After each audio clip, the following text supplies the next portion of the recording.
Hello, I'm Dr. Jim Polo, a member of our team of executive medical directors. We're concerned about the continued well-being of workers and their families that we serve through the current pandemic as the economy reopens. It really is important that we all follow the CDC recommendations to keep our communities safe and healthy. As the economy reopens, it will be important to remember that the risk of infection to you and your families will increase if you are not careful to be aware of the potential risks of exposure. So let's review some of the key points about the COVID-19 virus and all the actions that you can take to minimize your risk. Gracias, doctor Polo. Hola, mi nombre es Sebastián de Freitas con nuestro programa de consejeros. El doctor Jim Polo es miembro de nuestro equipo de directores médicos ejecutivos. Nos preocupa el bienestar continuo de los trabajadores y las comunidades a las que servimos durante la pandemia actual a medida que se reabre la economía. Es importante que todos sigamos las recomendaciones del CDC para mantener saludables a nuestras comunidades.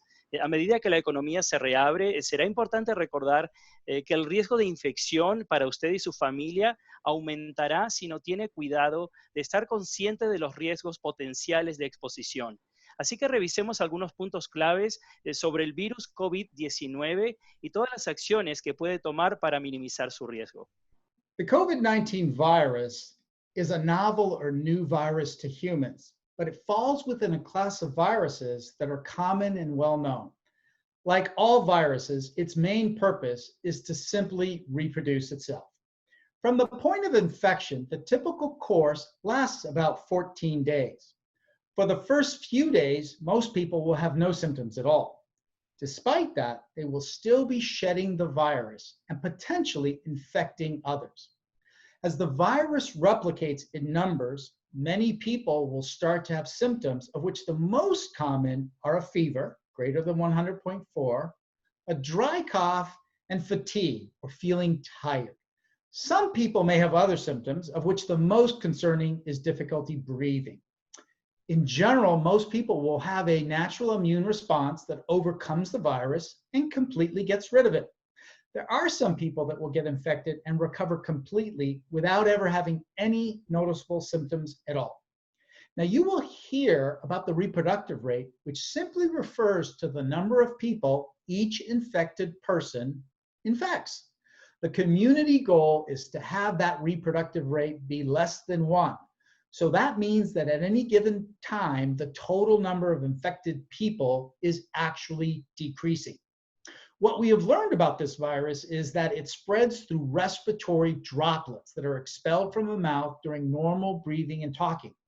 Those respiratory droplets linger in the air and they can infect other people when they are inhaled. This is why it is so important to wear a mask.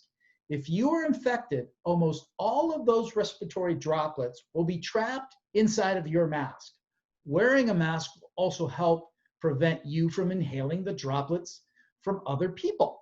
Those respiratory droplets will eventually settle on surfaces, and these are called fomites. So if you happen to touch a surface, it is also possible to get infected by transferring active virus from those surfaces to your face. And this is why it is so important to wash your hands frequently and use disinfectant gel when washing is not possible. El virus COVID-19 es un virus nuevo o nuevo para los humanos, pero pertenece a una clase de virus que son comunes y conocidos. Como todos los virus, su objetivo principal es simplemente reproducirse. Desde el punto de vista de la infección, el curso típico dura unos 14 días. Durante los primeros días, la mayoría de las personas no tendrán síntomas. A pesar de eso, seguirán eliminando el virus y posiblemente infectando a otros. A medida que el virus se replica en números, muchas personas comenzarán a tener síntomas, de los cuales los más comunes son la fiebre, mayor a 100.4 grados, una tos seca y fatiga, cansancio. Algunas personas pueden tener otros síntomas, de los cuales lo más preocupante es la dificultad para respirar. En general, la mayoría de las personas van a tener una respuesta inmune natural que vence al virus y lo elimina por completo. Hay personas que incluso se infectan y se recuperan por completo sin haber tenido ningún síntoma notable. Va a escuchar un poco también sobre la tasa reproductiva, ¿verdad? Que simplemente se refiere al número de personas que cada persona infectada ha infectado. El objetivo a nivel grupal es tener una tasa de reproducción menor a 1 para que el número total de personas infectadas en cualquier momento pueda ir disminuyendo. Lo que hemos aprendido sobre este virus es que se propaga a través de gotitas respiratorias que son expulsadas de la boca durante la respiración y las conversaciones normales. Esas gotas respiratorias van a permanecer en el aire e infectan a otros cuando son inhaladas. Por eso es importante usar una mascarilla. Si usted está infectado, todas esas gotitas respiratorias van a quedar atrapadas dentro de su máscara. Usar una mascarilla también ayudará a evitar que inhale gotas en el aire que fueron exhaladas por otras personas. Esas gotitas respiratorias eventualmente se asentarán en las superficies inanimadas. Si usted toca estas superficies, puede infectarse al transferir el virus activo de esas superficies a su cara. Es por eso que es importante lavarse las manos con frecuencia y usar gel desinfectante cuando no sea posible lavarse las manos con agua y jabón. Although everybody is worried about potential COVID-19 infection, keep in mind that the symptoms of allergies, the common cold, or even the flu are very similar. This list includes all of the symptoms of COVID, which are very common, and when you compare them to others, of which the most common for COVID are fever, cough, and fatigue. If you or your family members have any of these symptoms, do not get worried or jump to the conclusion that you have COVID, but do call your doctor and get some guidance on what actions you should take and whether or not you need to get tested. Aunque todos estamos preocupados por la posible infección del COVID-19, es importante tener en cuenta que los síntomas de las alergias, el resfriado común y la gripe son todos muy similares. Esta lista incluye todos los síntomas del COVID-19, de los cuales los más comunes, como ya mencionamos, son la fiebre y la tos y la fatiga. Si usted o miembros de su familia tiene alguno de estos síntomas, no se preocupen y llegue a la conclusión de que seguro que tiene COVID-19, pero es importante llamar a su médico y obtener orientación sobre qué acciones debe tomar y si necesita hacerse la prueba del COVID-19 o no. There are 7 environmental factors that you should be aware of that will help minimize your risk of infection. Let's go through them. The first is respiratory output. As already mentioned, the COVID virus is contained in respiratory droplets expelled from the mouth and nose, which float around in the air for several minutes before they settle on surfaces. This is why it is very important to wear a mask. If you are infected and wearing a mask, this will minimize the chance that you will spread the virus to others. It will also block those aerosolized virus particles from entering your nasal passages. Proximity. In addition to wearing a mask, it is recommended that you maintain a distance of at least 6 feet from other people. If someone is coughing, sneezing, or singing or yelling, you may need to decrease this risk because the distance will now carry those particles farther. Duration. Minimize the time that you spend around other people to less than 10 minutes. This will decrease the chances of potential virus transmission. Fourth is group size. Limit the number of people that you gather with in groups to the locally recommended amount. In most jurisdictions, the recommended amount is currently not to be greater than 10 people. And all of those folks should still be wearing masks and maintain social distancing. Fifth is movement. In areas where there is movement, people should be walking in the same direction. So for example, many stores have posted one-way directional signs in aisles. Follow these directions so that the front of your body is facing the back of someone else's. This will decrease the risk of infection by limiting face-to-face contact as you cross each other. Sixth is congestion. Avoid those areas where congestion occurs and it's difficult to maintain social distancing or minimizing the time around others. This could be entries or exits to establishments or any location where you're standing in line and waiting your turn. And then finally is touch. Limit the surfaces that you touch that have likely been touched by other people. Remember to practice good hygiene by washing your hands frequently with soap and water and using disinfectant gel when that is not possible. Estos 7 factores ambientales que debemos tener en cuenta nos van a ayudar a minimizar el riesgo de infección. El primero es la capacidad de exhalación. Como ya mencionamos, el virus COVID-19 está contenido en gotas respiratorias expulsadas de la boca y la nariz, que flotan en el aire varios minutos antes de asentarse en las superficies. Por eso es importante usar una mascarilla.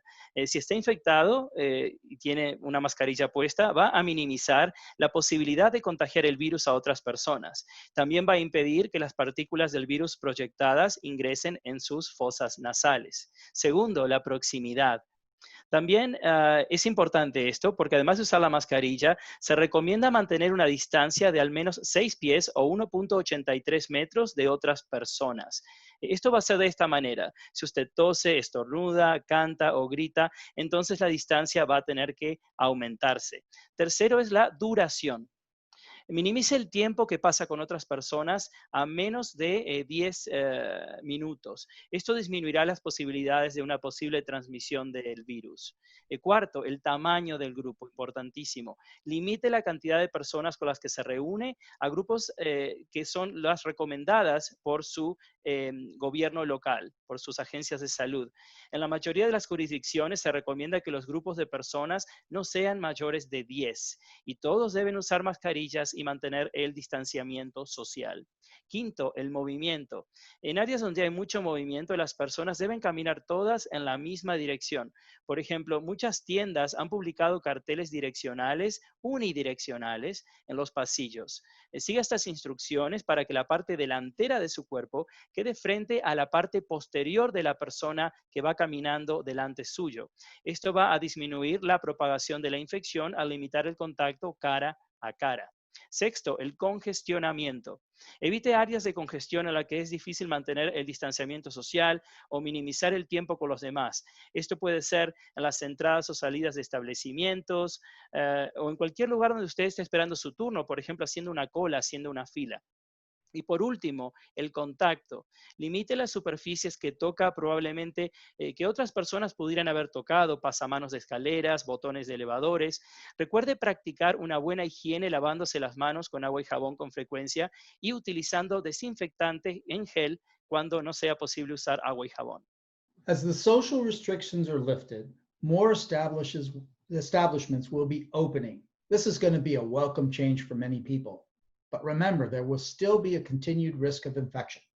Now, businesses and establishments fall into several categories, and each do have some specific recommendations that you should follow. Let's go over those.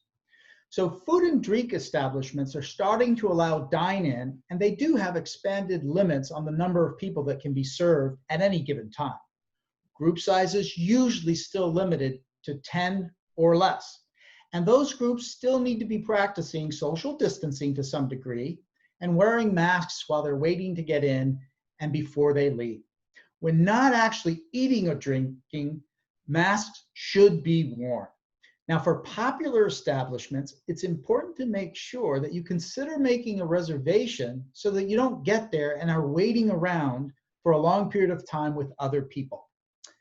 Shopping establishments also have limits on the number of patrons that are going to be allowed in at any given time. If it's a shopping establishment that has directional signs, then follow those. Avoid lingering in any areas of possible congestion. It's best to make a list of the things that you're shopping for so that you really minimize the amount of time that you're just looking around in a store. Entertainment establishments that attract large numbers of people, like theaters, pools, sports arenas, are not likely open yet. And it may be some time before they open. When they do, consider choosing entertainment activities that you and your family can enjoy that still attract smaller audiences or groups. If you do choose to go to a large venue, then follow all of the masking and social distancing recommendations. Personal services establishments are those that generally require a lot of human-to-human contact. This can include hair and nail salons, massage parlors, businesses that offer tattoos or body piercings.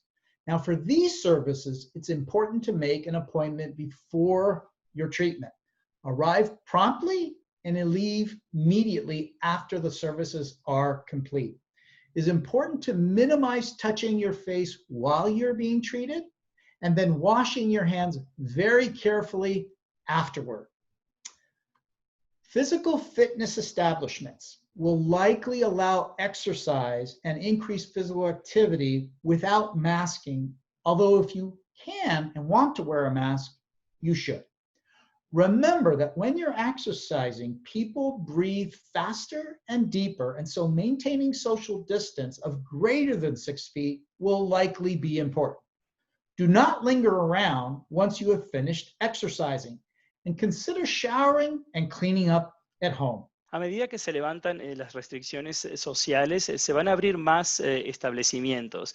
Si bien esto va a ser un cambio bienvenido para muchas personas, va a haber un riesgo continuo de infección. Las empresas y los establecimientos se dividen en varias categorías y cada uno puede tener recomendaciones específicas que debemos seguir.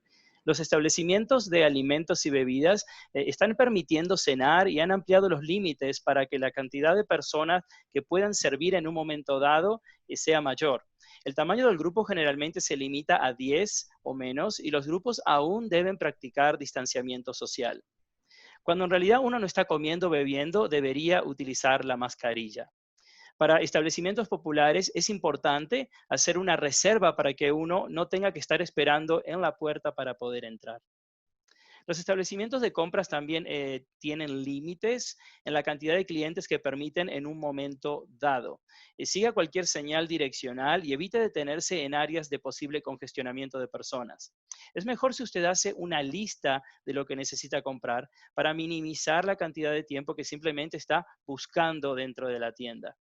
Es posible que los establecimientos de entretenimiento que atraen a un gran número de personas, como teatros, albercas, piscinas, estadios deportivos, todavía no estén abiertos. Pero cuando abran, considere elegir actividades de entretenimiento que quizás pueda disfrutar en un grupo menor de personas. Si elige ir a un lugar grande, siga todas las recomendaciones de usar mascarillas y distanciamiento social. Lo mismo que si va a un asado, a barbacoas, si hace carnitas en un parque y hay un grupo de personas, evite que sean grupos grandes. Los establecimientos de servicios personales son aquellos que generalmente requieren contacto de persona a persona. Esto puede incluir salones de belleza y uñas, salones de masajes, negocios que ofrecen tatuajes, piercings en el cuerpo, perforaciones. Para estos servicios es importante hacer una cita para su tratamiento. Llegue puntualmente y salga inmediatamente después de completar su servicio. Es importante minimizar el tocarse la cara durante el tratamiento y luego lavarse las manos cuidadosamente después. Los gimnasios, para terminar, probablemente van a permitir que las personas hagan ejercicio y actividad física rigurosa sin utilizar una mascarilla, pero si usted puede ejercitar con la mascarilla puesta, por favor hágalo. Recuerde que al hacer ejercicio, las personas respiran más rápido y más profundamente. Por eso es importante mantener una distancia mayor a 6 pies o 1,83 metros. No demore una vez que haya terminado de hacer ejercicio y considere ducharse y limpiarse en su casa. A few final reminders for everybody. So first of all, this new normal will take some time getting used to. Remember that the recommendations do apply to everybody, and you're not alone. Second, it's normal to be a little bit anxious and worried when there's uncertainty, so don't get stressed out about this. Third, limit your exposure to the news and media about COVID. You can probably keep up to date on all the significant new changes in just about 10 or 15 minutes. So tracking all the numbers of infections and the stories about sick people is actually only going to make your anxiety worse. Fourth, remember to connect with other people, especially family and friends. Even though we're practicing social distancing, it is important to be connected to people. As humans, we need that, and we love to connect to others for support. So do this intentionally and take advantage of social media platforms that allow you to see others while you're talking to them. Fifth, it is okay to talk about your worries and concerns and feelings, but don't get lost in those negative thoughts. That won't help you. Six, be sure to follow all the local recommendations with regard to this pandemic and infection spread. The CDC will be making these to help the entire community, and it will help as long as everybody is doing their part. And then last, remember there are still many good things happening despite this pandemic. Take time to be thankful and grateful for those things. it will not only help you feel better, it will actually help build your physical immunity. Bueno, eso es un recordatorio final para todos nosotros. Primero, esta nueva normalidad va a tardar un tiempo en que nos acostumbremos. Recuerde que las recomendaciones se aplican a todos. Usted no está solo. Segundo, es normal estar ansioso y preocupado cuando hay incertidumbre, así que no se estrese por esto. Tercero, limite su exposición a las noticias y a los medios sobre COVID-19.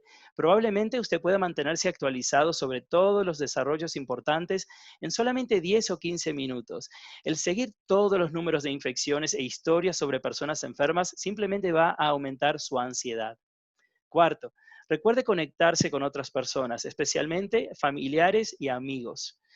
Es importante esto porque si bien estamos practicando distanciamiento social, como seres humanos nos encanta conectarnos con otros para recibir su apoyo. Así que haga esto intencionalmente. Saque ventaja de las plataformas de redes sociales que le permiten a usted ver a los demás mientras habla con ellos a través de su cámara.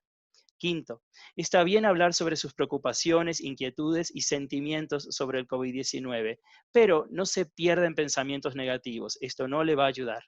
Sexto, asegúrese de seguir todas las recomendaciones locales con respecto a la pandemia y la propagación de la infección. Estos vienen del CDC y están destinados a ayudar a toda la comunidad, siempre y cuando todos estemos haciendo nuestra parte. Y finalmente, número 7, recuerde que todavía hay muchas cosas buenas que están sucediendo a pesar de la pandemia. Tómese el tiempo de disfrutarlas, de ser agradecido con los demás. Esto le va a ayudar a sentirse mejor y también a desarrollar su inmunidad física. Muchísimas gracias por su atención. Doctor Polo. Thank you very much for your attention. It's our hope to help keep you safe in your communities. Muchas gracias por su atención. Queremos que ustedes mantienen su salud durante este pandémico. Muchas gracias.